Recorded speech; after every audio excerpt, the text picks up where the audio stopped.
ज्ञान दे, हम करें आराधना।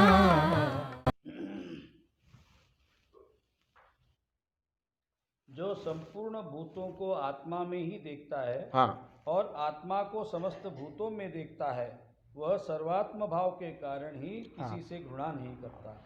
जिस समय ज्ञानी पुरुष के लिए सब भूत आत्मा ही हो गए, उस समय एकत्व देखने वाले उस विद्वान को क्या शोक और क्या मोह हो सकता है।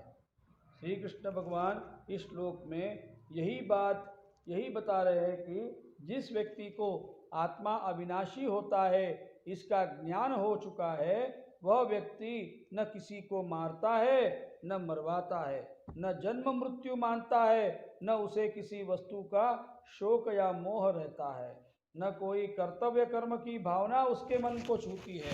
संपूर्ण अहंकार विरहित हो जाने से सब कर्तव्य या विहित कर्म करते हुए भी वह ज्ञानी मैंने कुछ किया है या कुछ हुआ या कुछ होने वाला है, यह कभी नहीं मानता।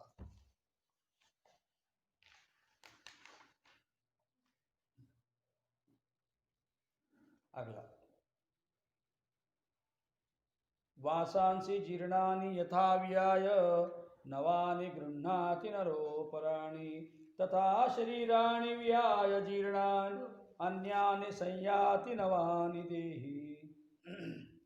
जैसे मनुष्य पुराने वस्त्रों को त्याग कर दूसरे नए वस्त्रों को ग्रहण करता है, वैसे ही जीवात्मा पुराने शरीरों को त्याग कर दूसरे नए शरीरों को प्राप्त होता है। एक प्रश्न है महाराज जी, इसके पहले भगवान श्री कृष्ण ने कहा कि आत्मा को न जन्म है न मृत्यु। अब कह रहे हैं कि आत्मा कपड़ों को भांति शरीर बदलता है। इसका अर्थ तो यही हुआ न कि आत्मा को जन्म मृत्यु और पुनर्जन्म है। नहीं, ऐसा नहीं। जैसे जगत में मनुष्य पुराने जीर्ण वस्त्रों को त्याग कर अन्य नवीन वस्त्रों को ग्रहण करता है, वैसे ही जीवात्मा पुराने शरीर को छोड़कर अन्यान्य नवीन शरीर को प्राप्त करता है। अभिप्राय यह है कि पुराने वस्त्रों को छोड़कर नए धारण करने वाले पुरुष के भांति जीवात्मा सदा निर्विकार ही रहता है। नैनम छिन्दन्ति शस्त्राणि, नैनं छिदन्ति शस्त्राणि, नैनम दहति पावकः, न चैनम क्लेदयन्त्यापो, न शोषयति मारुतः। इस आत्मा को शस्त्र नहीं काट सकते, इसको आग नहीं जला सकती, इसको जल नहीं गला सकता और वायु नहीं सुखा सकता। युद्ध में प्रयुक्त तलवार, बाण आदि शस्त्र जैसे मनुष्य के शरीर को छिन्न विच्छिन्न कर देते हैं, वैसे अवयव रहित होने से आत्मा को नहीं कर सकते। ज्वालाग्रही वस्तु को अग्नि जलाकर भस्म कर देती है, वैसे आत्मा कोई भौतिक वस्तु नहीं कि अग्नि उसे जला दे। जल भी आत्मा को भिगो नहीं सकता, जल में वह सामर्थ्य नहीं है। उसी तरह वायु जैसे आर्द्र द्रव्य का गीलापन शोषण करता है और सुखा देता है, वैसा कुछ आत्मा के संबंध में वायु नहीं कर सकता। अच्छेद्यो यमध्यायो यमक्लेद्यो शोष्य एव च, नित्यः सर्वगतस्थाणुर् अचलोऽयं सनातनः। क्योंकि यह आत्मा अच्छेद्य है, यह आत्मा अधाह्य है, अक्लेद्य है और निस्संदेह अशौष्य है, तथा यह आत्मा नित्य, सर्वव्यापी, अचल, स्थिर रहने वाला और सनातन है। यह आत्मा न कटने वाला, न जलने वाला, न गलने वाला और न सूखने वाला है। नित्य होने से सर्वगत है, सर्वव्यापी होने से स्थाणु की भांति स्थिर है, स्थिर होने से यह आत्मा अचल है और इसीलिए सनातन है, यानी किसी कारण से नया उत्पन्न नहीं हुआ है, पुराना है। स्पष्टीकरण, भगवान श्री कृष्ण जो 4 श्लोकों से बता रहे हैं कि आत्मा कटने वाला नहीं, जलने वाला नहीं, सूखने वाला नहीं आदि, इसका अर्थ स्पष्ट ही है कि भगवान को यह बताना है कि आत्मा पंच महाभूतों से परे है। सृष्टि या प्रकृति, आकाश, वायु, अग्नि, जल और पृथ्वी इन पंच महाभूतों की बनी है और त्रिगुणात्मक यानी माया के सत्व, रज, तम इन 3 गुणों से बनी है। जो भी जलने, कटने, सूखने आदि की क्रियाएं हमें सृष्टि में दिखाई देती है वह पंच महाभूतात्मक है या त्रिगुणात्मक है, जो माया के अधीन है। क्या समझे? अद्वैत क्या समझे? ये आत्मा अमर है, जो कुछ भी दिख रहा है वो प्रकृति के अधीन है। ज्ञान होने पर, आत्मा का ज्ञान होने पर इसका कर्ता भाव। नहीं, अभी जो बताया पंडित जी ने, क्या बताया? पंडित जी ने अभी हमको यही बताया कि आत्मा ना टूटता है, ना फूटता है, ना जलता है, ना भीगता है, ना नाश होता है, कुछ नहीं होता। यही 4-5 श्लोकों में अभी भगवान श्री कृष्ण अर्जुन को बता रहे हैं। तो पंडित जी ने हमको यह बताया कि भाई ऐसा क्यों? आदमी तो कटता है, इंसान कट सकता है, आदमी तो भीग भी सकता है, आदमी तो जल भी सकता है, हो सकता है सब। इंसान का रूप अगर हम, मनुष्य का रूप अगर धारण करते हैं तो यह सब चीजें होती है, फिर आत्मा को क्यों नहीं होती? क्या सवाल है? सवाल क्या है मेरा कि भाई श्री कृष्ण भगवान कहते हैं कि आत्मा भीगती नहीं, आत्मा जलती नहीं, आत्मा कटती नहीं, बराबर है? यही बताया ना पंडित जी। तो ये कैसे आत्मा भीगती नहीं? अरे मैं कट सकता हूं तो फिर मेरे अंदर की आत्मा नहीं कटेगी क्या? मेरी तो आत्मा भी, अगर नखशिखांत आत्मा मेरे शरीर में भरी हुई है, मेरे को यहां से काट दिया तो आत्मा नहीं कटेगी क्या? हाँ, कट जाएगी 2 टुकड़े, क्योंकि पैर से लेके नखून और मेरे सर तक अगर आत्मा ही है और मेरे 2 टुकड़े हो गए तो फिर आधा आत्मा इधर, आधा आत्मा इधर, ऐसा होता है क्या? क्यों नहीं? हाँ हाँ, शाबाश, वेरी गुड, व्हेरी गुड. क्या बता रहा है अनिल? काय सांगितलं? काय सांगितलं? अनिल ने क्या बताया? हाँ हाँ, वही अभी अनिल ने क्या बताया आपको पूछ रहा हूं मैं. हाँ, तू सांग ना. हाँ सांग. जे पंचतत्व है त्याच्या हिंदी हिंदी. जो पंचतत्व है उससे अलग आत्मा है. हाँ, बहुत सुंदर. भाई मेरा जो शरीर है हम लोगों का, यह तो पंचतत्व का बना हुआ है. मेरे हाथ पैर सर जो है यह पंचतत्व के बने हुए हैं. कौन से पंचतत्व है? आकाश. पंचमहाभूत कोणते आहेत? आकाश. आकाश के बाद में हम क्रम से बोलेंगे अभी, क्योंकि यह आगे आएगा जब मैं आपको उपनिषद सिखाऊंगा तब. यह क्रम है निश्चित. जब परमात्मा ने ईक्षण किया, एक वो हम बहुश्याम प्रियायेति, जब भगवान ने बताया और सृष्टि का रूप धारण किया, तो पहले तो परमात्मा हिरण्यगर्भ बन गए स्वयं ही. स्वयं परमात्मा हिरण्यगर्भ का रूप परमात्मा ने धारण किया. उसमें से आकाश पैदा हुआ. सबसे पहले क्या पैदा हुआ, निर्माण हुआ? आकाश.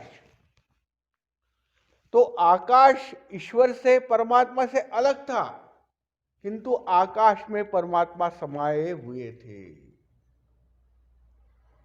फिर उस आकाश में वायु तैयार हो गया.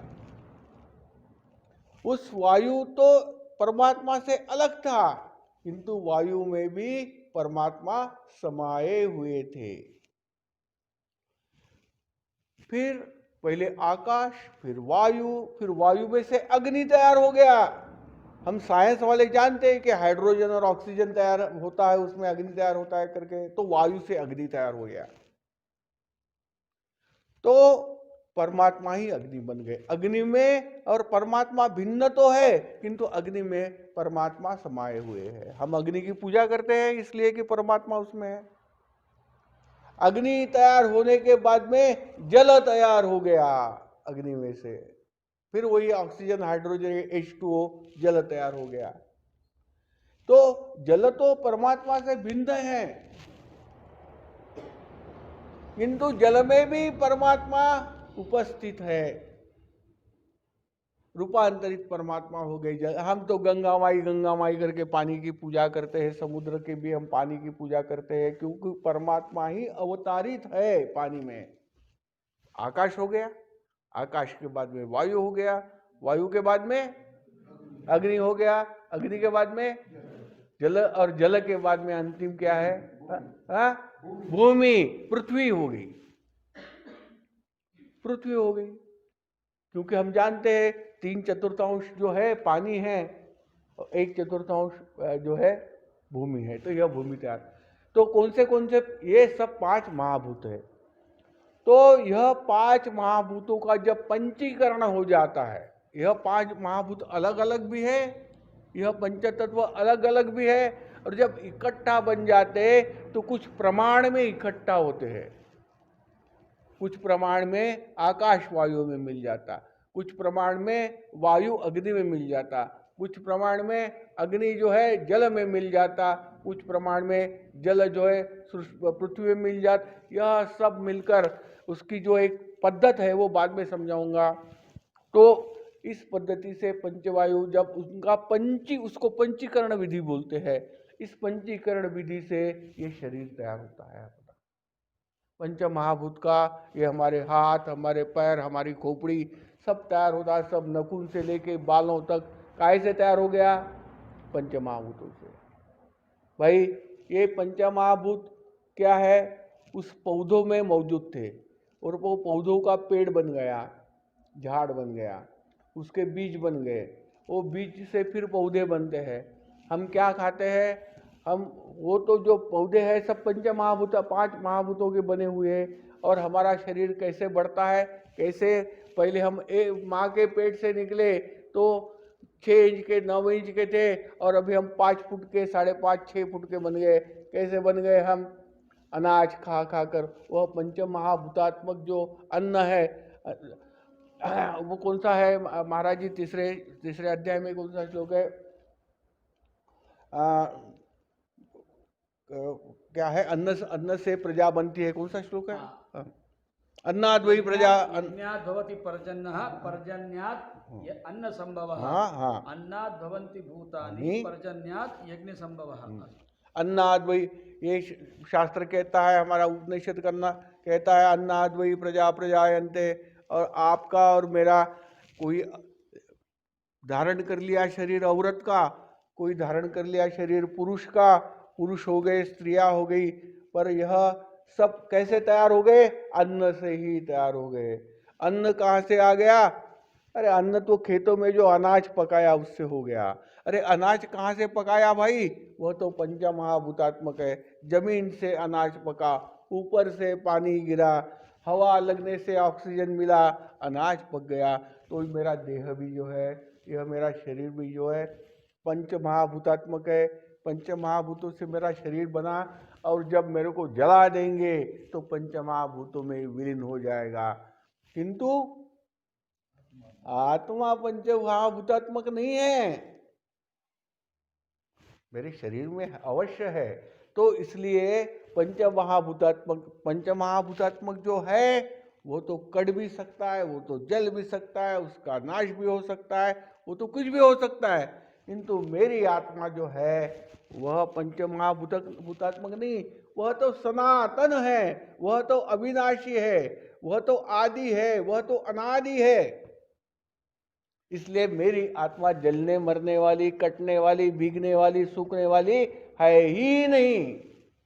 तो मेरी आत्मा अलग है और मेरा शरीर अलग है। मेरा शरीर पंच महाभूतात्मक है, पंच तत्वात्मक है और त्रिगुणात्मक भी है। यह जब पंच महाभूत इकट्ठा हो जाते हैं, पंचीकरण हो जाता है, तब वो त्रिगुणात्मक बन जाते हैं। सत्व, रज और तम, यह त्रिगुण है। और यह 3 गुण का जो है मेरा शरीर, तो मेरा 5 महाभूत और यह 3 गुण का मेरा शरीर बना हुआ है। किंतु मेरी आत्मा को उसका स्पर्श नहीं है भैया। मेरी आत्मा एकदम अलग है, ना त्रिगुणात्मक है और ना पंच महाभूतात्मक है। ऐसी मेरी आत्मा एकदम शुद्ध है, मेरी आत्मा पवित्र है, मेरी आत्मा शुद्ध है और मेरी आत्मा किसी से लिप्त हुई नहीं है, अलिप्त है। बोलिए पंडित जी। भगवान श्री कृष्ण जो 4 श्लोकों से बता रहे हैं कि आत्मा कटने वाला नहीं, जलने वाला नहीं, सूखने वाला नहीं आदि, इसका अर्थ स्पष्ट ही है कि भगवान को यह बताना है कि आत्मा पंच महाभूतों से परे है। सृष्टि या प्रकृति आकाश, वायु, अग्नि, जल और पृथ्वी इन पंच महाभूतों की बनी है और त्रिगुणात्मक यानी माया के सत्व, रज, तम इन 3 गुणों से बनी है। जो भी जलने, कटने, सूखने आदि की क्रियाएं हैं हम सृष्टि में देखते हैं, दिखाई देती है हमें, वह पंच महाभूतात्मक या त्रिगुणात्मक है जो माया के अधीन है। आत्मा या परमात्मा मायाधीन न होकर स्वतंत्र होने से मायिक क्रियाओं का उस पर कोई असर असंभव है। फिर दोबारा वह पुनरुक्ति वाली बात आती है। कितनी बार भगवान श्री कृष्ण अर्जुन को आत्मा के विषय में वही बातें बता रहे हैं जो कि किसी सामान्य बुद्धि का मनुष्य भी एक बार सुनने से या पढ़ने से समझ जाएगा। इस विषय में भगवान शंकराचार्य ने अपने गीता भाष्य में लिखा है, दुर्बोधत्वात् आत्मवस्तुनः पुनः पुनः प्रसंगम आपाद्य शब्दांतरेण तत् एवं वस्तु निरूपयति। भगवान वासुदेवः कथन्नु नाम संसारिणाम अव्यक्तम तत्वं बुद्धि गोचरताम आपन्नम सत संसार निवृत्तये स्याद इति। परंतु आत्मतत्व बड़ा दुर्बोध है, सहज ही समझ में आने वाला नहीं है। भाई प्रश्न ये है, किसने पूछा, अरे बाबा जी क्या लगाया हुआ है, सुबह सुबह 2 घंटे बकवास किए आत्मा आत्मा आत्मा, फिर रात को 2 घंटे 3 घंटे, फिर कल सुबह करोगे, खूब परसों करोगे। भाई एक ही विषय बोल रहे क्या आप, कुछ ज्ञान दो ना, ये आत्मा आत्मा क्या लगाई है। तो फिर शंकराचार्य भगवान समझते हैं यह आत्म तत्व बड़ा ही दुर्बोध है, उसको बारंबार समझना चाहिए, बारंबार सुनना चाहिए और इसको गुरुमुख से सुनकर जो और जगह से सुनोगे उसका अर्थ हमें नहीं समझेगा। सिर्फ किताब लेकर बैठोगे हमें उसका अर्थ नहीं समझेगा। बार बार सुनना चाहिए, गुरुमुख से सुनना चाहिए, लगातार सुनना चाहिए, तभी यह दुर्बोध आत्म तत्व को हम जान सकेंगे। इसलिए इसकी द्विरुक्ती, पुनरुक्ती, पुनः पुनः म्हणजे एकदा सांगितलं, पुन्हा सांगितलं, 2दा सांगितलं, आत्मा आत्मा सकाळपासून रात्रीपर्यंत रटून राहिलेले आहे। सुबह से शाम तक आत्मा आत्मा की पुनरावृत्ति क्यों हो रही है, क्योंकि यह बड़ा दुर्बोध है, इसको सुनना चाहिए। बृहदारण्यक में यही बात कही हुई है मैत्रेयी से याज्ञवल्क्य ऋषि ने, वही बात यहाँ भगवान बता रहे हैं, श्री कृष्ण। बताइए भाई। हाँ। परंतु आत्मतत्व बड़ा दुर्बोध है, सहज ही समझ में आने वाला नहीं है। इसलिए बारंबार प्रसंग उपस्थित करके दूसरे शब्दों से भगवान वासुदेव उसी तत्व का निरूपण करते हैं, यह सोचकर कि किसी भी तरह वह अव्यक्त तत्व इन संसारी पुरुषों के बुद्धि गोचर होकर संसार की निवृत्ति का कारण हो। यहाँ पर संसार की निवृत्ति का अर्थ संसार का त्याग नहीं है।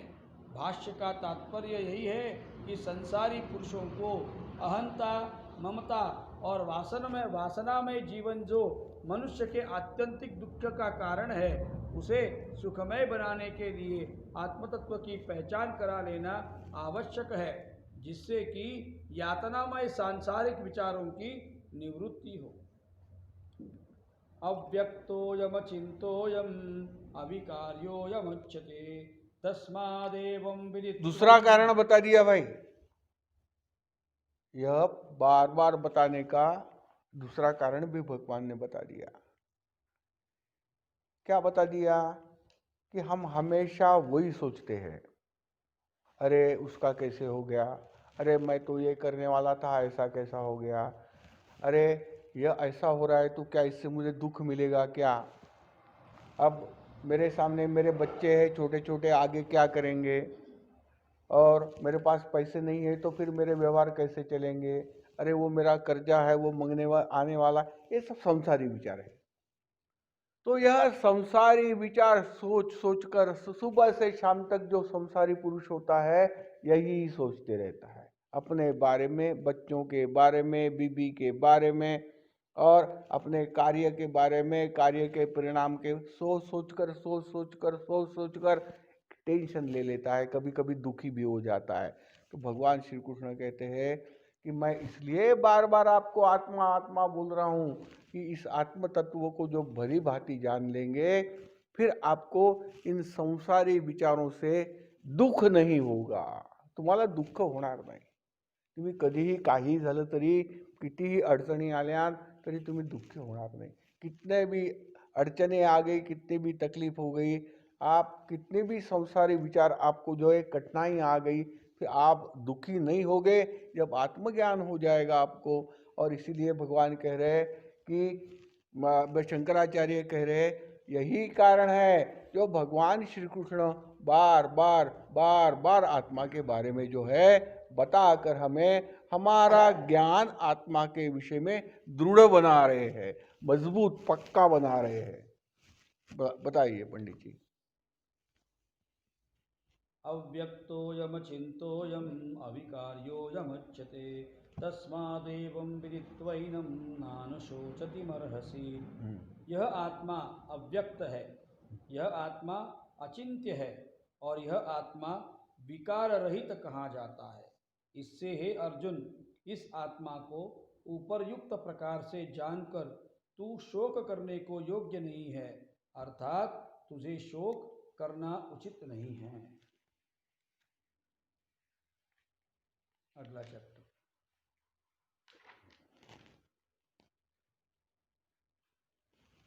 बस ये आखिरी है। अथ चैनं नित्यजातं नित्यं वा मन्यसे मृतं तथापि त्वं महाबाहो नैव शोचितुमर्हसि। 26वां श्लोक, दूसरा अध्याय। किंतु यदि तू इस आत्मा को सदा जन्मने वाला तथा सदा मरने वाला मानता हो तो भी हे महाबाहो तू इस प्रकार शोक करने को योग्य नहीं है। भगवान श्री कृष्ण ने अर्जुन को अनेक बार बताया कि आत्मा अविनाशी है, नित्य है, अजन्मा है, शस्त्र से कटता नहीं, इत्यादि इत्यादि, और कहा कि तू मरने मारने वाली बात मन से निकाल दे और युद्ध कर। अर्जुन आत्मा का ज्ञान सुनकर तुरंत ही अगर बोल देता कि कृष्ण मैं युद्ध के लिए तैयार हूं, तो आगे गीता बताने की कृष्ण को कोई आवश्यकता नहीं रहती। किंतु ऐसा नहीं हुआ। इसलिए भगवान ने जब देखा कि 10 बार आत्मा अविनाशी है बताने से अर्जुन पर भी अभी कोई परिणाम नहीं हुआ, तो यह सोचकर कि शायद अर्जुन आत्मा को मरने वाला समझ रहा है, भगवान ने उसे यह श्लोक सुनाया। यह समस्या भगवान श्री कृष्ण की और गीता जी की ही नहीं, आज भी सामान्य सांसारिक लोगों को आत्मा और आत्मा की बातों में रुचि नहीं निर्माण होती। किंतु भगवान, ऋषि मुनि, श्रेष्ठ आचार्य और महाज्ञानी महापुरुष केवल आत्मा ही लोगों के लिए विशद करना चाहते हैं, बाकी सब उपासना गौण ही है। गुरु वासिष्ठ ने प्रभु रामचंद्र को कहानियों के माध्यम से आत्मा ही सुनाया। अष्टावक्र ऋषि ने जनक राजा को अष्टावक्र गीता में आत्मज्ञान ही दिया है। हमारे जो प्रमुख शास्त्र उपनिषद है आत्मज्ञान ही देते हैं। हर हिंदू शास्त्र या पुराण भी कथा कहानियों के आड़ में आत्मज्ञान ही बताते हैं। आत्मज्ञान में थोड़ी भी रुचि लेना कोई प्रारंभ करता है तो उसका जीवन ही बदलने लगता है, वह सात्विक बनने लगता है। सांसारिक लोगों की भी बहुत सारी समस्याओं का हल स्वयं निकल के आता है। और तुम्हाला आत्मज्ञान झाल्यावरती तुमच्या अडचणी देखील दूर होतात। जब आपको आत्मा का ज्ञान होता है तो रोज़मर्रा की जो जीवन में तकलीफ़ें होती है, कठिनाइयाँ आती है, दुख के प्रसंग आते हैं तो आप पर परमात्मा की कृपा, क्योंकि आप परमात्मा का ज्ञान कर रहे हैं, आपने अपना स्वरूप जान लिया है कि मैं भी ब्रह्म हूँ, जीवो ब्रह्मैव नापरा, ऐसी स्थिति में बड़ा चमत्कार हो जाता है। ये सत्य है, मेरा अनुभव है और औरों का भी अनुभव है, और यही शास्त्र कहते हैं। तो हमारा दुख कम होने लगता है, फिर हमारे जीवन में दुख की संभावना नहीं रहती, फिर हमारे जीवन में कोई विपरीत प्रसंग जो है आने की संख्या कम हो जाती है, और ईश्वर हमको सही में प्रसन्न होते हैं और हमारा जीवन सुखमय हो रहा है, ऐसा हम अनुभव करते हैं। तो आत्मज्ञान का फायदा आध्यात्मिक तो है ही है और सांसारिक भी फायदा है, बहुत लाभ है। यह बात पंडित जी सुना रहे हैं, सुनाइए पंडित जी। संसारिक लोगों की भी बहुत सारी समस्याओं का हल स्वयं निकल के आता है, और जिन्हें परोक्ष ज्ञान भी अगर हो जाता है हाँ। तो वे व्यक्ति जीवन में अपार आनंद की प्राप्ति कर लेते हैं। हाँ। दुख का लेश मात्र भी नहीं रहता। अपरोक्ष ज्ञान परमात्मा की कृपा से ही प्राप्त होता है, और ऐसे व्यक्ति स्वयं ब्रह्ममय या ईश्वर रूप बन जाते हैं। आत्मज्ञान बाह्यंतस्थ परमेश्वर की पहचान है, और यह पहचान लोगों को करा देने का कार्य साधु संतों का है।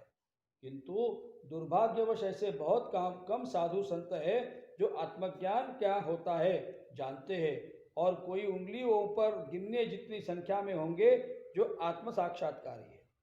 आत्म साक्षात्कारी संत को सामान्य संसारी लोग कभी नहीं चाहते।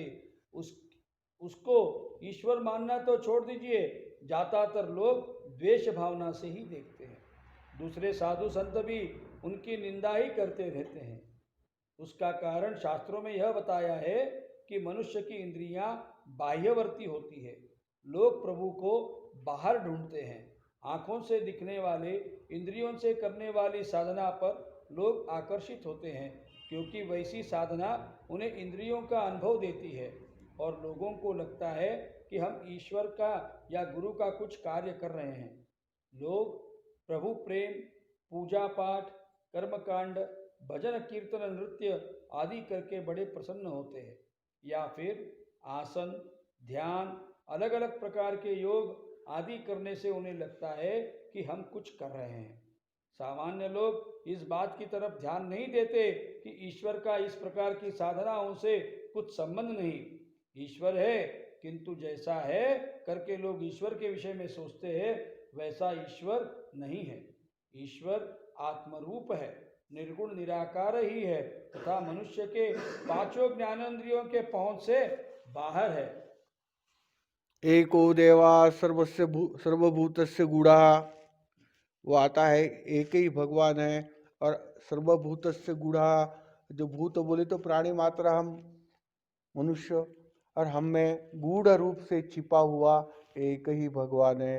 10 भगवान है ही नहीं, किंतु कुछ यह आलम्बन है। हमारे भक्ति शास्त्र में अलग अलग रूप बनाए हैं, कहीं कृष्ण बनाया, कहीं राम बना दिया, कहीं हनुमान जी बना दिए, और बड़े बड़े भगवान बना दिए, किंतु यह कोई अलग अलग नहीं है। भगवान एक ही है, वह आत्मरूप है, और हमारे सब में गूढ़ रूप से विद्यमान है, ऐसा शास्त्र कहता है। केवलो निर्गुणश्च, यह वेदों की प्रतिज्ञा है। आपका नामस्मरण और आपकी प्रार्थना सुनने वाले अंतस्थ आप ही है, बाहर का ईश्वर नहीं है। आप ईश्वर के नाम से आप ही अपने हृदयस्थ पर प्रेम करते हो, कोई ईश्वर पर नहीं। यह सब समझना थोड़ा कठिन है, इसलिए शंकराचार्य परमात्मा को दुर्बोध कहते हैं। ईश्वर का सत्य जान लेना इतना भी आसान नहीं। श्रीमद् भागवत 10वें स्कंद में 26 में और 14 में भागवत कह रहा है, मूलतः भगवान निर्गुण होने का उल्लेख है, जो मोक्ष रूप कल्याण के लिए गुणात्मक रूप में देखे जाते हैं। इसका अर्थ और रहस्य केवल ज्ञानी या ज्ञानोत्तर भक्ति करने वाले जानते हैं, अज्ञानी भक्त नहीं जानते। आत्मज्ञानी संतों के पास लोगों को आकर्षित करने का कोई साधन नहीं होते। दिन रात आत्मा आत्मा ही जपते रहते हैं और तत्वज्ञान की ही बातें करते रहते हैं। उपनिषद, गीता, वेदांत ग्रंथ ही सुनाते रहते हैं। उन्हें और दूसरी कोई कथाओं में, मंत्र तंत्र में, चमत्कार में, कोई संत साहित्य में, भगवान के नाम रूप में कोई रुचि नहीं होती।